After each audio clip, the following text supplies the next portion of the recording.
Good afternoon. It is Tuesday, March the 21st, 2017. I am Lauren Foster with Be Happy First, your happiness coach. And this is the 10 steps to greater self-esteem and higher self-esteem and greater happiness. We are in week 7, step 6, which is today we're going to talk about recognizing resentments and learning to practice the art of forgiveness. So quick review of what we've done in the weeks leading up to this. We kind of got to know each other on the first week and talked about exactly what your self-esteem is, and this is the mold within which your life builds itself, and the sort of patterns of thoughts and ideas that you see yourself in. And the bad news is that you cannot outperform your self-esteem, that you are kind of stuck within what that is. But then the good news is that you are always able to expand your self-esteem and give yourself room to grow and create new growing zones for yourself. Hello, Desiree. I can't wait to see you this weekend. My niece is coming to visit us in Tennessee. I'm happy that you're here. Thank you so much for showing up. So then we talked about kind of thinking back on the things that we loved as a child and making lists of those things and looking at what we actually gave up when we stopped paying attention to our own inner self, to our own still small voice, to the voice of our higher power, and started to look into the eyes of others for approval and direction and guidance instead of, tuning into our own emotional guidance system. So what did we lose? And what would our lives look like had we never lost that childlike enthusiasm and confidence and built the life that we could so easily dream up when we were 6 years old? And then we worked on constructing a vision of this dream life that we can now begin to move forward towards. It's never, ever too late to start living your dream. And then once we figured out what our dream is, then we tested that dream to make sure that it is still something that we want and that it's a dream that's worthy of us trading our life for. And then we worked a little on our sense of deserving. We talked about how we couldn't possibly be more deserving, that just by being on this earth, being a child or a son or a daughter of God gives us the right to the kingdom of God and everything good that exists in our universe. But we can definitely feel more deserving. And so we talked about ways of getting that done. And we talked about fear and how a lot of times the thing that we want is just on the other side of our fears, and to be able to recognize them and give them validation and credit for doing their job and trying to protect us, but at the same time not letting them be the captain of our ship and not let them be in charge of our destiny. Let fear ride in the back seat where it belongs. And then last time we talked about recognizing resistance, how we are all, oh bless you, Leo, we are all in the stream of abundance that is here for just waiting for us. Everything is just right outside our door. The only thing that we are working on doing is lowering our levels of resistance towards the things that we want. And so that brings us to this week. And we're talking about resentments. And these are sneaky little things that could have happened to you at any old time in your life that you are still harboring a grudge about, and you might not even realize it. But if you just, I'm never one to ask you to go back and try to dig up dirt from inside your head. But if you notice yourself feeling feelings that don't feel good, that don't feel expansive, that feel contracted and restrictive, have a look, be aware, be interested in what's going on in your head that's causing these feelings, and see if there are old resentments and petty grudges or even big grudges that you are carrying around, and learn the practice of forgiveness to let those go. Here's an example of an easy way to forgive someone. Imagine that you're in traffic and someone cuts you off and you're just livid and angry. Of course, you let that go pretty quickly. But what if you knew that the driver of that car was a young mother rushing to get her sick child to the hospital? Would you be angry for even 1 second? You wouldn't. You would be totally filled with compassion and getting out of her way and asking yourself, how can I help? So what if we were to do that anyway? What if we were to, every time someone offended us or made us mad, pissed us off in some way, we instantly reminded ourselves that we don't know their story. We don't know what brought them to that point in this day. And if we did, we would likely be full of compassion and just go ahead and be compassionate anyway. That we've kept our high vibration and not allowed ourselves to be dragged down into a lower vibration of anger and resentment. And, the world's just a greater place and we're all happier. So, understand that every human being on this earth is one with us, and forgive anyway. Forgive even without knowing the whole story.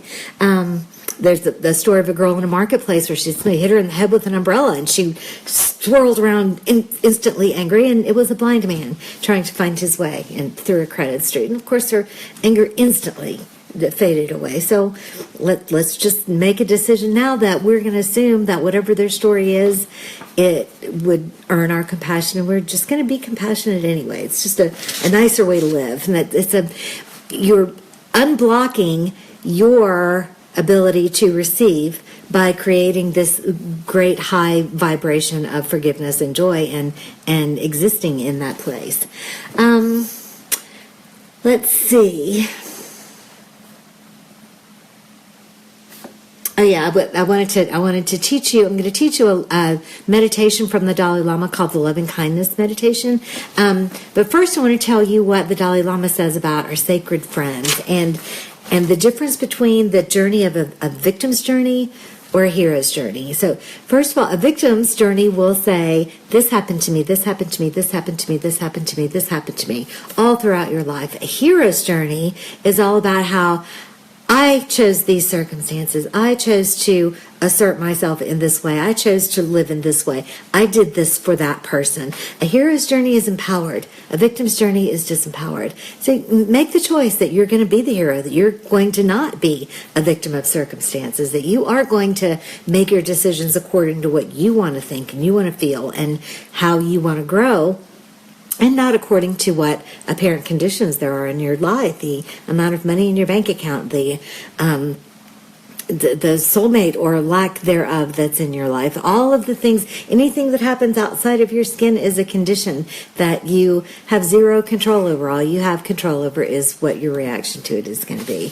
So the Dalai Lama was completely and totally suppressed and oppressed and in battle and just a terrible enemy, we would say, of the Chinese government. And yet the Chinese government he calls his sacred friend, because what he says is that a friend who is that you love, that you cherish, that is good, that makes a mistake and does something to hurt you, it's easy to forgive those people. It's easy to forgive your friends, and it's easy to forgive small slights.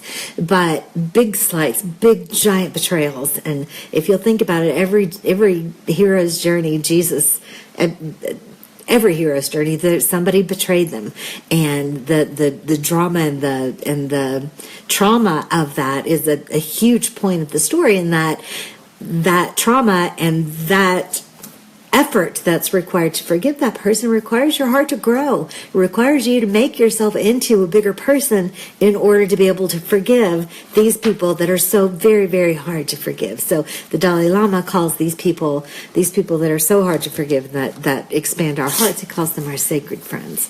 And I think that's just lovely. Yeah. And forgiveness is not something that you just do once. Just like everything that we talk about every single week, you don't just do it and done and it's checked off your list. It's something that you learn to practice. It's like you don't take a shower once and then go, oh, okay, I'm done. No more showering for me for the rest of my life, or hopefully. But forgiveness is a practice that you get used to doing on a daily basis as well. And so the Dalai Lama's loving kindness meditation is our homework for this week. And so we do this twice or 3 times or 4 times or 8 times or as many times as we have time for. And first it's like a prayer. You get in order to meditate, all you need is a quiet place and a few minutes by yourself that you can close your eyes and just concentrate and be still and be silent. And then the Dalai Lama's kindness meditation, first you say toward yourself, may I be truly happy. May I live in peace. May I live in love. May I know the power of forgiveness. Notice how the the way that is phrased. Words are so powerful. Know the power of forgiveness. And then, may I live in recognition that my life has deep meaning and good purpose. Of course, you can reword this to sound more like yourself and to feel more authentic to you.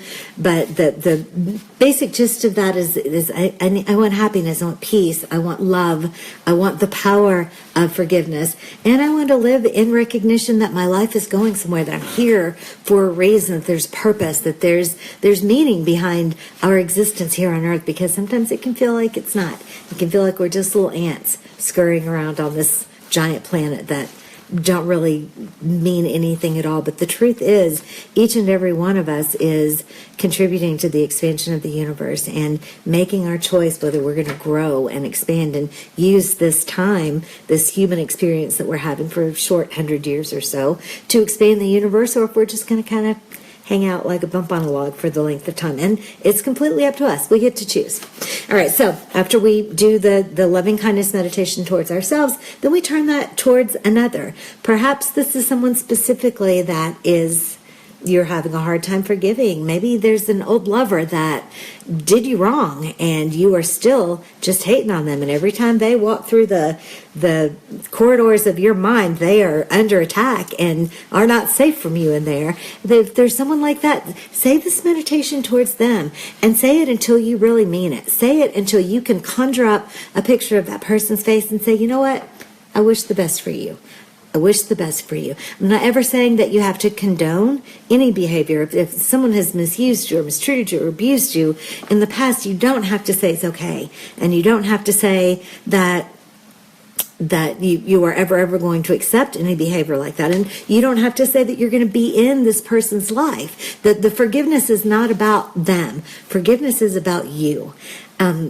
Carrying around resentment and lack of forgiveness is like holding on to a hot coal and waiting for the other person to get burned. It's not going to happen. Or drinking a little bit of poison every day waiting for the other person to die.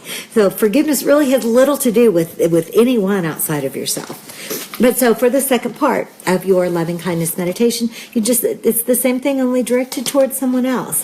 It could be a group of people. It could be an organization. For the Dalai Lama, he would say this to the Chinese government. You say, may you be truly happy. May you live in peace. May you live in love. May you know the power of forgiveness. And may you live in recognition that your life is meaningful and purposeful, and that there's a reason that you're here, and that you're a child or daughter of God. And so repeat this meditation to yourself as often as you can. May I be happy. May I be peaceful. May I live in love. May I know the power of forgiveness. And may I live in recognition that my life matters. So that's your homework for this week. Do this every day. Do it once, twice, 3 times, as many times as you have time for, or as many times as your spirit is moved to do. And get ready to meet me back here next week when our topic is going to be, and I know I haven't done a good job of posting homework and stuff on the website and on here, but it's a journey. I am definitely a work in progress, and happy to be here and planning to do an even better job as we continue on. So next week, we're going to talk about connecting with our infinite intelligence and learning to get our minds in the land of the solution and out of the land of the problem. We're going to also build in a little bit about the power of a mastermind group, a mastermind partners in believing, and having support, having someone in your life that is believing in you when your belief in yourself falters, and believing that you are capable of infinite possibilities when sometimes your faith in yourself isn't there. So I am so happy to be here with you. I'm so happy that you were here with me, and grateful. And I welcome your comments and your questions. And you can email me anytime at lauren@behappyfirst.org. Go to my website, behappyfirst.org, and sign up for my daily newsletter. It's not a newsletter, it's just a daily short little message that I do on weekdays when things are going as they should. So until then, have an amazing rest of the week. Much love to you, and namaste.